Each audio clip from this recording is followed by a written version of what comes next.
Experience बोलता है। अरे पहला महीना जब चढ़ले अरे उल्टी हमारो भइले कि दूसरा महीना जब चढ़ले अरे मोर देह के दर्द बढ़ गइले। अरे की देखावे राजा जी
लड़का बैठल बा नहीं तो हो भाई। अच्छा हाँ तू बड़ा यो भाई बाउंड्री मारिए देले बड़े चंदन भाई भाई चंदन भैया मारिए देले तई कुल गाना में तनी मनी सीख मिलेला भैया क्या के जई हो। अरे तीसरा महीना जब चढ़ले तीसरा महीना जब चढ़ले अरे छोलवे पवन भइले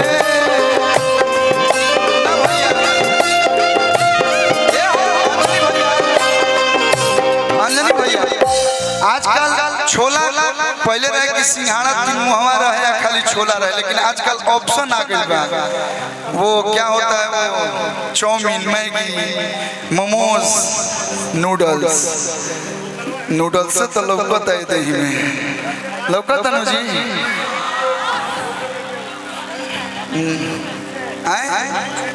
मंचूरियन आई देखा है नहीं लड़का चिली पनीर बनैले बड़ा सा खाना लो दुआरी के लड़का बड़ा बढ़िया ड्राई चिली पनीर बनावे लो।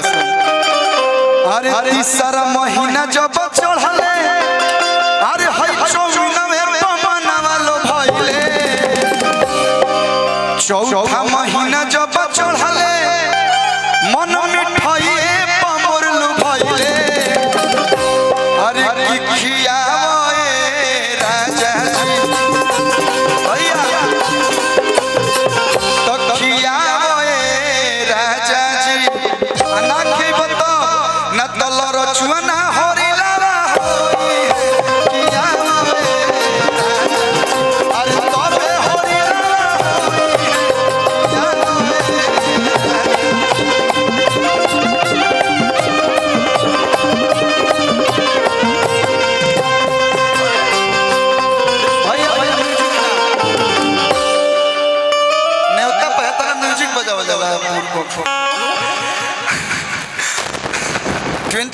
के लिए।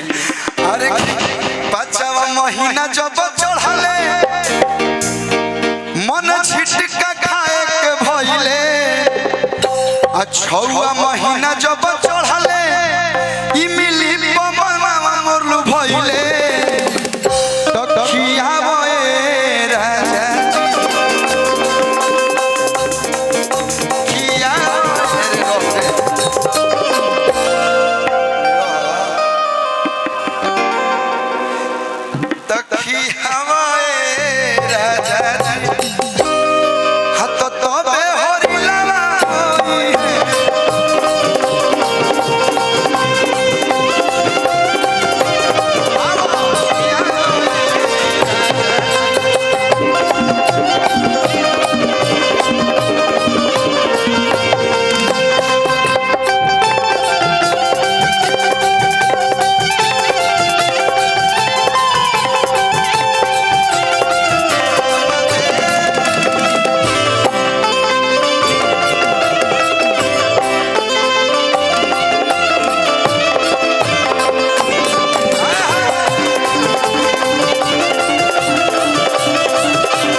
अरे सातवा महीना जब चढ़ले, सातवा महीना जब चढ़ले देहिया के साइज बढ़ले।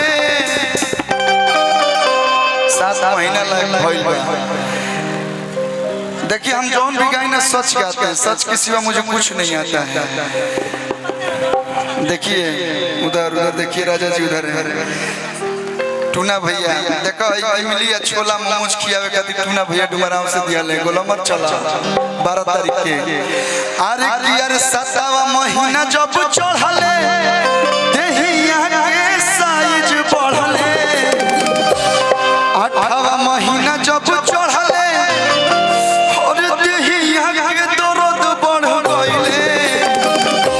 तो देखावे राजा जी, राजा जी को देखो, देखावे राजा जी अरे लागे होरी लगा होई है। देखावे भैया 9वां महीना जब चढ़ले निकल लड़का अगर निकले कोई तो 7 महीना में आ जाला सन, जकरा के सतवास कह जाला। हमू सतवास से हैं, सही बात बा। जो में बोले ला जाएगा क्या बात बा। सतवास लड़का बड़ी कमजोर हलस, लेकिन भाई लोग के प्यार देखो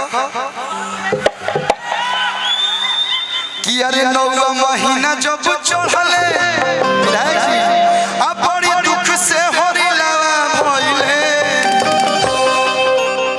नॉर्मल भइल बा नॉर्मल। अरे बहुत बहुत धन्यवाद। देख नर्स के पैसा देवे खातिर पैसा होता ले ले ले।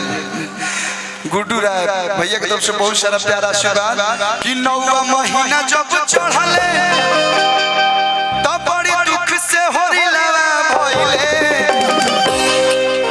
तो खेलावे गोलू जी बाबूनी ए बाबू के माई हट हट बाबू के माई लड़का हो गई तो जो सौरी में 12 दिन ना निकल जा जो।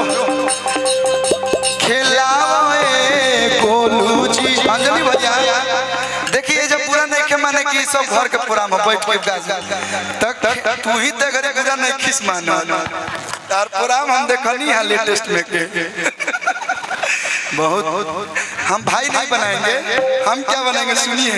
अरे की खेलाए गोलू जी आई तो तोहरे भतीजा जो होई है। आई तक बबुआ के बड़का पापा पीछे बैठल बाड़े ना, तू अभी छोट के पापा बड़ा तक खेलाए चंदन जी ई तो तोहरे बेटा कहई है। आई बड़का पापा हीरा व्यापारी तक खेलाए अरुण जी ई तो तोहरे बेटा कहई है। और देखिए आसू बाबा जगत भसूर तक खेलावे चंदन जी तो तोहरे बेटा कहई